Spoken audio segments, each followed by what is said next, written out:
퇴직 후에도 일하는 사람들을 보면 우리는 흔히 이렇게 말하죠. 그 나이에까지 일해야 하나 아직 돈이 부족한가 보네. 하지만 실제로 만나본 많은 은퇴자들은 고개를 젓습니다. 이젠 돈 때문이 아니라 의미 때문이에요. 오늘은 그 말의 진짜 뜻을 이야기해 보려 합니다. 서울 송파에 사는 68세의 김정호 씨는 대기업에서 35년을 근무하다 정년 퇴직했습니다. 퇴직금과 연금으로 월 400만 원 정도의 안정적인 생활이 가능했고 부채도 없었습니다. 하지만 퇴직 후 1년이 지나자 그는 예상치 못한 공허감에 시달렸습니다. 돈이 문제가 아니었어요. 아침에 일어나서 할 일이 없으니까 내가 쓸모없는 사람처럼 느껴졌습니다. 결국 그는 지역 도서관의 시니어 독서 지도사 과정을 수료하고 지금은 초등학교 방과 후 교실에서 아이들에게 독서 코칭을 하고 있습니다. 수입은 월 40만 원 정도지만 그의 표정은 그 어느 때보다 밝습니다. 퇴직 전엔 수입이 내 가치를 증명했는데 지금은 아이들이 내 이름을 불러주는 게 그 역할을 하네요. 이처럼 의미를 위해 일하는 은퇴자들이 점점 늘고 있습니다. 실제 통계청 자료를 보면 60세 이상 취업자의 절반 이상이 생계 유지가 아닌 사회활동 참여와 자아 실현을 이유로 일한다고 답했습니다. 과거엔 노후의 일자리라 하면 돈이 부족해서 하는 일로 여겨졌지만 지금의 베이비붐 세대는 다릅니다. 이들은 평생 일로 자신을 정의해온 세대입니다. 일을 통해 인정받고 일 속에서 존재감을 느끼며 살아왔습니다. 그래서 갑자기 일이 사라지면 단지 돈이 아니라 정체성이 무너집니다. 인천의 64세 박은자 씨는 교사로 30년을 일하다 퇴직 후 2년 동안 아무 일도 하지 않았습니다. 평생을 학생들과 함께 보내다가 하루아침에 나를 불러주는 사람이 없어졌어요. 그게 이렇게 외로운 일인지 몰랐습니다. 이후 그녀는 지역 복지관에서 글쓰기 지도를 시작했습니다. 수입은 거의 없지만 그녀는 말합니다. 이제야 진짜로 누군가에게 도움이 되는 일을 하는 것 같아요. 하지만 여기서 중요한 건 이런 의미 있는 일이 그냥 주어지지 않는다는 점입니다. 퇴직 후 일을 다시 시작하려면 자존심이라는 벽을 넘어야 합니다. 누군가는 후배 밑에서 일해야 하고 누군가는 한때 자신이 관리하던 일을 직접 수행해야 합니다. 서울의 전직 은행지점장 이종수 씨는 택배 일을 시작했습니다. 처음엔 창피했지만 지금은 정직하게 몸을 움직이며 돈을 버는 일이 자존감을 회복시켰다고 합니다. 퇴직 전엔 나를 직함으로 불렀지만 지금은 나를 이름으로 부릅니다. 그게 더 인간적인 것 같아요. 그는 이렇게 덧붙였습니다. 젊을 때는 출세가 의미였지만 지금은 존재가 의미죠. 전문가들은 이런 현상을 의미 중심 노동이라고 부릅니다. 단순히 돈을 버는 노동이 아니라 스스로의 존재를 확인하고 사회와 연결되는 일입니다. 은퇴 후에도 일하는 이유가 달라졌다는 것이죠. 경제적 이유에서 시작했더라도 결국엔 일하는 자신에서 의미를 찾는 단계로 변해갑니다. 하지만 그 과정은 쉽지 않습니다. 많은 은퇴자들이 일을 다시 시작하고 싶어도 어떻게 시작해야 할지를 모릅니다. 구직 사이트나 정부 프로그램은 현실과 맞지 않는 경우가 많습니다. 예를 들어 65세 이상을 위한 일자리 대부분은 단기적 임금의 단순 노동에 치우쳐 있습니다. 그런데 은퇴자들은 경험과 지식을 살릴 수 있는 사회적 역할형 일을 원합니다. 그 간극이 바로 은퇴 후 사회가 해결해야 할 숙제입니다. 최근에는 이 간극을 메우려는 시도도 늘고 있습니다. 시니어 크리에이터, 경험 코치, 사회공헌 일자리 같은 새로운 형태의 일들이 생겨나고 있습니다. 어떤 분은 평생 쌓은 회계 지식을 활용해 소상공인 무료 상담을 하고 또 다른 분은 기업의 멘토링 프로그램에서 후배들에게 직업 상담을 해줍니다. 이들은 돈보다 감사합니다라는 말을 통해 살아있음을 느낍니다. 그러나 의미 있는 일에도 현실은 따릅니다. 몸이 따라주지 않거나 일자리가 제한적이라는 한계도 분명합니다.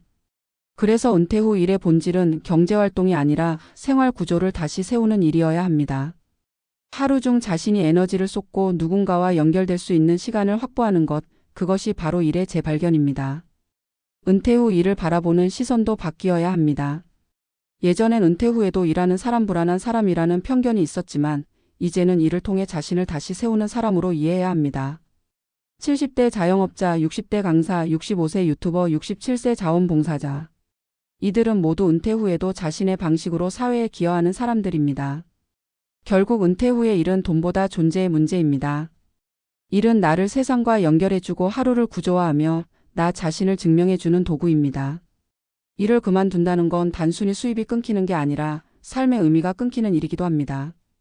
그렇기에 돈 때문이 아니라 의미 때문에 일하는 사람은 오히려 자신의 노후를 능동적으로 살아내는 사람입니다. 마지막으로 이런 말을 드리고 싶습니다. 은퇴 후에 다시 일한다는 건 인생 2막을 위한 후퇴가 아니라 재시작입니다. 일의 형태가 달라질 뿐 이를 통해 살아간다는 인간의 본질은 변하지 않습니다. 결국 진짜 은퇴는 일을 멈출 때가 아니라 의미를 잃을 때입니다. 돈보다 의미를 선택한 그 순간부터 우리는 다시 살아가는 힘을 얻습니다. 은퇴 후 다시 일한다. 돈 때문이 아니라 의미 때문이다. 이 문장은 어쩌면 오늘 우리 모두에게 던져진 질문일지도 모릅니다. 나는 지금 무엇을 위해 일하고 있는가? 퇴직 후 다시 일한다는 것은 단순히 생계를 유지하기 위한 선택이 아니라 자기 존재를 다시 세우는 과정이다. 많은 은퇴자들이 처음엔 일하지 않아도 된다는 해방감에 잠시 들뜨지만 그 감정은 오래가지 않는다. 하루 이틀은 늦잠이 좋고 자유로운 일정이 낯설 만큼 설레지만 시간이 길어질수록 그 자유는 불안으로 바뀐다. 무엇을 해야 할지 모르겠고 하루가 너무 길어지는 감각이 온다. 그렇게 시간이 지나면 스스로를 가치 있게 만들어주던 일의 구조가 사라졌음을 절감하게 된다. 평생 사회 속에서 역할로 살아온 사람에게 역할이 사라진다는 건 정체성이 사라진다는 뜻이기도 하다. 서울 양천구의 66세 전직 공무원 박선호 씨는 퇴직 후 처음 1년 동안 아무 일도 하지 않았다. 연금이 있었고 생활에 큰 걱정은 없었다. 하지만 그는 말했다. 누가 나를 부르지 않으니까 내가 사라지는 느낌이었어요. 이후 그는 지역 행정복지센터에서 노인 일자리 담당 자원봉사를 시작했다. 하루에 몇 시간씩 근무하며 같은 세대의 사람들을 돕는 일을 하자 삶이 다시 구조를 갖기 시작했다. 돈은 거의 안 돼요. 하지만 일과 사람과 사회가 다시 나를 연결해줘요. 그게 너무 고마워요. 그는 그렇게 말했다. 그의 표정에는 안도감이 섞인 미소가 있었다. 일은 돈이 아닌 연결의 끈이었던 것이다. 이와 반대로 일을 그만둔 후 완전히 사회와 단절된 사람들의 이야기는 다르다. 경기도 남양주의 63세 정미화 씨는 제조업 회사에서 35년을 근무하고 정년 퇴직했다. 퇴직 후 그는 이제 여행 다니고 쉬면서 살겠다고 했지만 몇 달이 지나자 우울감이 밀려왔다. 집에 머물며 TV를 보거나 마트에 가는 것이 하루의 전부였다. 가족들은 그가 예민해졌다고 느꼈다. 그는 자신이 쓸모없는 존재가 된 것 같다고 했다. 결국 그는 마을기업에서 시간제 회계보조 일을 시작했다. 월급은 크지 않았지만 얼굴빛이 달라졌다. 출근할 곳이 생기니까 몸이 다시 살아나는 느낌이에요. 누군가에게 필요한 사람이 된다는 게 이렇게 큰 위로인지 몰랐어요. 그녀는 그렇게 말했다. 전문가들은 은퇴 후의 일은 생계보다 심리의 문제라고 말한다. 인간은 본능적으로 소속과 기여를 원한다. 일은 그 두 가지를 동시에 충족시킨다. 돈을 벌지 않아도 내가 누군가에게 쓰인다는 감각, 사회 안에서 역할을 가진다는 자각이 사람을 건강하게 만든다. 그래서 최근엔 은퇴 후 의미 노동이라는 개념이 주목받는다. 의미 노동이란 보수보다 가치와 자아 실현을 우선하는 형태의 일이다. 강의, 봉사, 멘토링, 창작, 지역 커뮤니티 활동이 모두 그 범주에 들어간다. 이런 일들은 경제적으로 크지 않지만 심리적으로는 압도적으로 긍정적인 효과를 낳는다. 일은 단순히 시간의 사용이 아니라 자기 존재의 확증이기 때문이다. 하지만 문제는 많은 은퇴자들이 그 의미 있는 일의 출구를 찾지 못한다는 점이다. 현실의 일자리 구조는 여전히 노동력의 가격으로 사람을 평가한다. 노년층의 경력을 살릴 수 있는 일은 제한적이고 사회적 지원도 미흡하다. 어떤 이는 택배나 경비일로 다시 일하지만 체력의 한계를 느끼고 포기한다. 어떤 이는 자신의 전문성을 살릴 길이 없어 무료 봉사라도 찾지만 지속하기 어렵다. 결국 중요한 것은 내가 어떤 일을 하면 의미를 느끼는가를 스스로 정의하는 것이다. 은퇴 후의 일은 사회가 주는 게 아니라 자신이 만들어야 하는 것이다.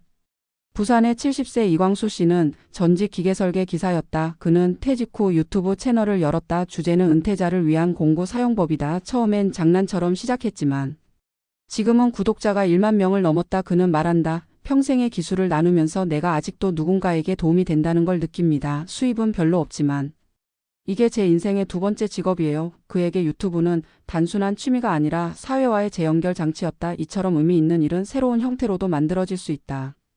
심리학에서는 이런 현상을 역할 상실 후 재정체성 형성이라 부른다. 일은 단순히 돈을 버는 도구가 아니라 자아를 구성하는 핵심 요소이기 때문에 그것을 잃으면 자기 개념 자체가 흔들린다. 그래서 은퇴자들은 무의식적으로 이를 통해 자신을 다시 규정하려는 시도를 한다. 단순한 일이라도 누군가에게 도움이 된다는 감각이 생기면 자존감이 회복된다. 반대로 아무 일도 하지 않으면 자아가 위축되고 사회적 단절로 이어진다. 그래서 전문가들은 말한다. 은퇴 후 일을 하지 않는 것은 단순히 소득의 중단이 아니라 심리적 붕괴의 시작이다. 하지만 여기에는 한 가지 주의점이 있다. 은퇴 후 다시 일한다고 해서 무조건 긍정적인 건 아니다. 과거의 나를 잊지 못한 채 똑같은 방식으로 일을 하려 하면 좌절이 온다. 젊은 시절의 권위와 속도를 은퇴 후에도 유지하려 하면 현실의 벽에 부딪힌다. 중요한 건 이를 경쟁의 수단으로 보지 않고 삶의 구성 요소로 받아들이는 것이다. 돈이나 지위가 아닌 하루의 리듬과 인간적 관계를 회복하는 도구로 보는 순간 일이 다시 행복해진다. 이런 관점에서 볼 때 은퇴 후의 일은 인생 2막의 재교육 과정이기도 하다. 우리는 평생 성공을 위해 일했지만 은퇴 후엔 의미를 위해 배워야 한다. 일의 결과보다 과정에서 얻는 관계와 감정의 회복이 중요해진다. 예를 들어 한 은퇴자는 퇴직 후 목공을 배우며 소박한 가구를 만들어 이웃에게 나누어 줬다. 그는 말했다. 평생은 돈을 벌기 위해 일했지만 지금은 누군가의 집에 내 손길이 남는 게 기쁨이에요. 그 말은 은퇴 후 일의 본질을 정확히 짚고 있다. 일이란 결국 자신이 세상에 남기는 흔적이다. 이제 우리 사회도 이런 변화를 받아들여야 한다. 아직도 많은 사람들은 그 나이에 왜 일을 하냐고 묻지만 이제는 그 나이에 일을 하니까 멋지다고 말해야 한다. 은퇴 후 일은 부족해서가 아니라 성숙해서 하는 것이다. 과거의 노동은 생존의 수단이었지만 지금의 노동은 존재의 표현이다. 일을 멈추지 않는 사람은 돈이 아니라 의미를 잃지 않기 위해 노력하는 사람이다. 그리고 그런 사람은 나이와 상관없이 늘 젊다.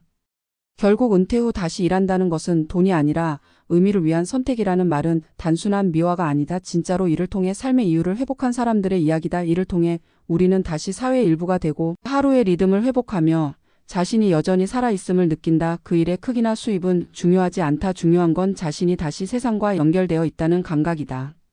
이 시대의 은퇴자들에게 진정한 질문은 이것이다. 당신은 무엇을 위해 일하고 있습니까? 젊을 때는 가족을 위해, 돈을 위해, 승진을 위해 일했지만 이제는 자신을 위해, 의미를 위해 일할 차례다. 돈으로 살 수 없는 만족감이 바로 거기서 온다. 결국 은퇴 후 진짜 성공이란 많은 재산을 가진 사람이 아니라 매일 아침 일어날 이유가 있는 사람이다. 의미는 나이를 먹어도 늙지 않는다. 일을 멈추는 순간 의미가 멀어지고 다시 일하는 순간 인생은 다시 시작된다. 그러니 기억하자. 은퇴 후 다시 일한다는 건 과거로의 회귀가 아니라 새로운 생의 선언이다. 진짜 은퇴는 일을 멈출 때가 아니라 의미를 잃을 때 시작된다.